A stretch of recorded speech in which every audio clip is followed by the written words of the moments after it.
After posting a video response against the Blasphemy challenge, I was asked by a number of people to explain the line of argumentation that I used. The kind of argument used in that video is called a Transcendental Argument, and I used it to demonstrate the existence of God.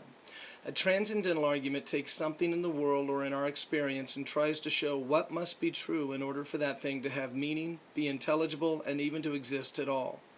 In other words, it asks what the necessary preconditions are for that thing to be what it is.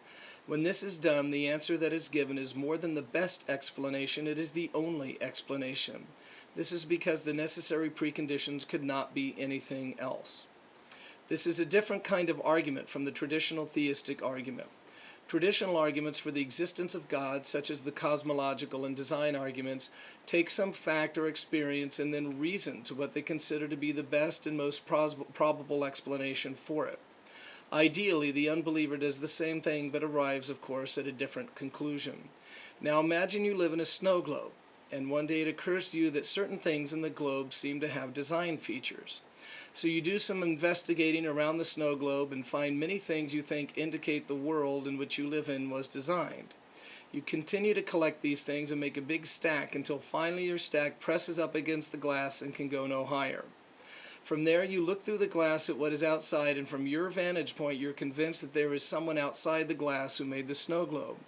However, another person in the snow globe has also been looking for design features, but he keeps finding things that he thinks show the opposite.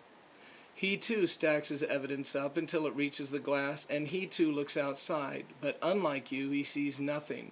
In both instances, the same tools of investigation are used: the laws of logic, the laws of nature, induction based on the uniformity of the universe, morality, and the mind. The Transcendental Argument does not deny the soundness and effectiveness of these tools, but these tools cannot be legitimately used unless they can be first accounted for. They cannot be assumed. Where did they come from and why do they work? To use these tools and not answer those questions is sort of like stealing a car. It functions perfectly well as a car, but its use is illegitimate. Now, when I saw the Blasphemy challenge, what was interesting to me was not the challenge itself, which was silly and misguided at best and really just a publicity stunt. What interested me was that the sponsor of the challenge called itself the Rational Response Squad. I am all for rationality, but as an overtly atheist organization, it is clear they cannot explain where rationality comes from or why it works. In other words, they're driving a stolen car. So, as an illustration of how the Transcendental Argument works, I'll consider rationality itself. To be rational is to be in accord with the laws of logic. But what is the nature of the laws of logic, and where did they come from? Now, because I'm arguing for the existence of the Christian God, my understanding is that God is the ultimate and absolute source of all things, not just physical things, all things. This has very important implications for the non-physical entities such as laws of logic, laws of morality, laws of nature, etc. If the God of the Bible does exist, then how are we to assess truth claims about him and investigate him? Only by using tools that are grounded in him in the first place. In other words, if the God of the Bible exists, then logic is not something that exists independently, and therefore there is no neutral ground to argue from. Every argument either presupposes God exists or that God does not exist. The best way to see if this way of arguing works out is to conduct a thought experiment. Try to account for the laws of logic by presupposing God does not exist. If God did not exist, then how can we explain laws of logic? They could not have come into existence because that would mean there was a period when what they affirm was not the case, and it is impossible to conceive of a coherent system of thought in which these laws were something other than what they are. For example, if the laws of logic were other than what they are, then something that could claim to be itself and not itself at the same time and in the same way, which is absurd. For the same reason, the laws of logic cannot be a human convention, since that would indicate that they are arbitrary and could be something other than what they are. And as such, the laws of logic would not govern thinking. They would be governed by thinking. Also, if the laws of logic are human creation, how could we know they actually corresponded to reality, that they had any relation to the real world? And neither could the laws of logic be something eternally existing, some impersonal abstract law like a Platonic form, since the laws of logic govern thought, and thought is the exclusive ability of persons. Thus, the source of logic must be personal. To appeal to an abstract entity utterly fails to account for the existence of the laws of logic. So laws of logic have no beginning, cannot be something other than what they are, and they oblige every person as they engage in thinking. Given this, what must be true in order for the laws of logic to exist as they do? The source of logic must be transcendent from the world, non-contingent, unchanging, lest laws change, which we have mentioned is absurd and impossible. It must be perfect, since the laws cannot be improved, and personal.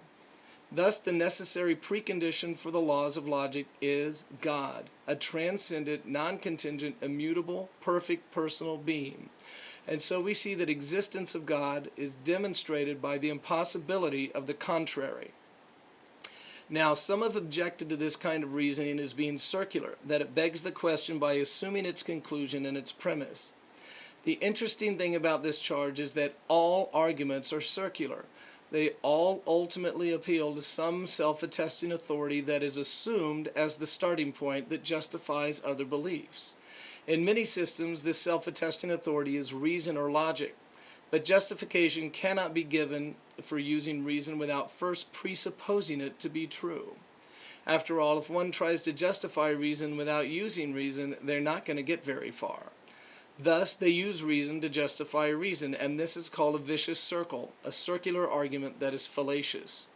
Transcendental arguments are circular only in a certain sense, but they are better described as a spiral. Spiral reasoning is so called because the conclusion and the premises, though they are entailed in each other, are on different planes. One transcends the other. Only if transcendence is impossible can the argument be justifiably considered a vicious circle. The rational response squad presupposes that God does not exist and therefore rejects transcendence. Thus they are trapped in a fallacious argument, a vicious circle, and that makes them by definition the irrational response squad. One last thing, and that's why this argument is for the Christian God and no other.